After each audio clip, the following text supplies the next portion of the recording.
Hello বন্ধুরা, good morning, শুভ সকাল। কেমন আছো তোমরা? আশা করছি সবাই খুব ভালো আছো।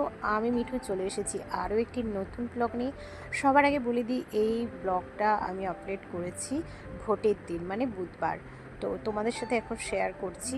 আর তোমাদের সাথে আজকে শেয়ার করব ভোটের দিন ঘরোয়া রান্না, মাছ মাংসের দারুণ কম্বো। সবটাই তোমাদের সাথে শেয়ার করব, সঙ্গে থাকো। আশা করছি ব্লগটা তোমাদের নিশ্চয়ই ভালো লাগবে। দেখো, এখন সকালবেলা, তো খেতে হবে চা। তো আজকে এইটাই পছন্দ হলো খাওয়ার জন্য। তো প্যাকেটটা কেটে জাস্ট আমি রেখেছি। আর এখানে দেখো, ফ্রিজ থেকে দুধ বের করে একদম ভিজিয়ে দিয়েছি। ছেলে উঠলে ওর জন্য বানাবো আমি কমপ্লান। তো চলো, সঙ্গে থাকো। আশা করছি আজকে সারাদিনের ব্লগ তোমাদের সাথে শেয়ার করব। আশা করছি ভালোই লাগবে। তো ফিলহাল এখন এই যে একটা বিস্কিট, এটা দিয়ে কিন্তু চা খাওয়া হবে। আর মুখে বলাও যা, আর রেডি করে নেওয়াও তাই। আর কিন্তু সময় একদমই নেই। আর এখানে দেখো, ছেলের জন্য দুধটাও কিন্তু আমি জাল বসিয়ে দিয়েছি। আর আজকে যাবো ভোট দিতে। তো যাই হোক, সামনে আসতে পারছি না, ডোন্ট মাইন্ড, একটু বানিয়ে গুছিয়ে নিও। তো চলো, এখন আমি চাটাই খাবো। আর চাটা খাওয়ার পর এখানে দেখো, বাজার থেকে চলে এসেছে বেশ কিছু মাছ মাংস। আগেই তোমাদের বলে দিয়েছি যে ভোটের দিন ঘরোয়া রান্না, মাছ মাংসের দারুণ কম্বো। তো সেটাই, তো মাছ মাংস সমস্ত ধুতে হবে। আর এখানে আজকে এসে গেছে কিন্তু দেখো মাটন। তো যেহেতু আজকে মানে একটা ছুটির দিন, সমস্ত বাড়ির বুঝতেই পারছো, ছেলেরা বাড়িতেই থাকে, তো রান্নাবান্নাটাও একটু জমিয়ে করতে হবে। আর এখানে দেখো, সমস্ত মশলা আমি নিয়ে নিয়েছি মাটনের জন্য। আর এই যে দেখো, বলেই দিলাম যে ছুটির দিন। আর এখানে তোমাদের দাদাভাই কিন্তু আমাকে হেল্প করতে চলে এসেছে। তার কারণ দুজনে একসাথেই যাবো ভোট দিতে।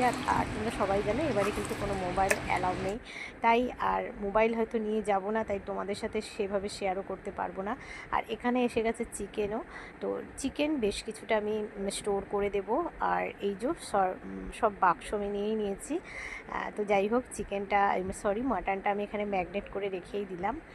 আর ভাবছি রান্নাবান্না করেই যাব, কারণ প্রচণ্ড লাইন পড়েছে। তোমাদের দাদাভাই এই মাছ মাংস আনতে গিয়ে কিন্তু দেখে এসেছে যে প্রচণ্ড পরিমাণে লাইন, তাই ঘরের কাজগুলো একটু গুছিয়ে নিই। আর যেহেতু ঘরোয়া একটা রান্না, ওগুলো করতেই হবে। হয়তো লাইনে দাঁড়িয়ে ঘরের রান্নাটাই আর হবে না। তো যাই হোক, সবটাই তোমাদের সাথে ফ্র্যাঙ্কলিভাবে আমি প্রতিদিন শেয়ার করি, তাই ভাবলাম আজকে বা কেন করবো না। তো যাই হোক, এখানে দেখো মাটনটা কিন্তু আমি বসিয়ে দিয়েছি। আর রান্নাবান্নাটা জমিয়ে করে নিই, তারপরে কিন্তু যাব ভোট দিতে। যদি হয়তো মোবাইল অ্যালাউ থাকতো, তাহলে তোমাদের সাথে সেটাও শেয়ার করতাম। তবে হ্যাঁ, আমি চেষ্টা করছি, তোমাদেরকে একটু প্রুফ তো দেখাতেই হবে যে আমি ভোট দিয়ে এসেছি। তা না হলে তোমরা কিন্তু বিশ্বাস করবে না। তো যাই হোক, কম্বিনেশন চলছে দুটো রান্না। আর দেখতেই পেলে যে মাটন চিকেন আমি একসাথেই বসিয়ে দিয়েছিলাম, দুদিকে দুটো। আর এই হচ্ছে গরম গরম ভাত, সপরিবারের সবার জন্যই। আর এখানে আছে মাটন, দেখো জাস্ট আমি নামিয়েছি। একদম ঘরোয়া রান্না চিকেন। তো তোমাদের ব্লগটা কেমন লাগলো অবশ্যই কিন্তু জানিও। আবারও দেখা হচ্ছে নেক্সট ব্লগে। তো যাই হোক, তোমাদেরকে বলেই দিয়েছিলাম যে একটু প্রুফ আমাকে দেখাতে হবে যে আজকে ভোটের দিন। দেখতেই পাচ্ছ হাতে কালি, একটা ভিডিও থেকে আপলোড করা, সেখান থেকেই তোমাদের সাথে একটু প্রুফটা শেয়ার করলাম।